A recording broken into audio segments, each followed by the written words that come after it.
আসসালামু আলাইকুম। আপনাদের সামনে আমি একটা ম্যাজিক নিয়ে আসছি। ম্যাজিকটা হলো যেটা হচ্ছে মালয়েশিয়ার 10 রিঙ্গিত। মালয়েশিয়ার 10 রিঙ্গিত, যেটাকে আমরা বাংলাদেশের টাকা বলি। এটা আপনি 300-400 টাকা হবে, খুব বেশি 30 পয়সার মতো হয়। এটা আপনার হিসাব করে দেবেন। ম্যাজিকটা হলো এই যে টাকাটা দেখছেন, এই যে টাকাটা আমি এটাকে ভাঁজ দেবো। এই যে একটা ভাঁজ দিলাম, দেওয়ার পরে এই যে দুইটা ভাঁজ দিলাম, দেওয়ার পরে তিনটা বাজ দিলাম। তিনটা বাজ দেওয়া হয়েছে, পরে আমি হাত তুলে নিলাম। হাত তুলে আমি মোট করলাম, মোট করে আমি ফু দিলাম। পরে ফু দেওয়ার পরে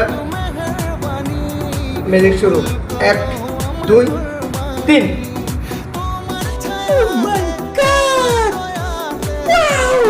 টাকাটা এখন আছে। আবার নেক্সট টাইম দ্বিতীয়বার 1 2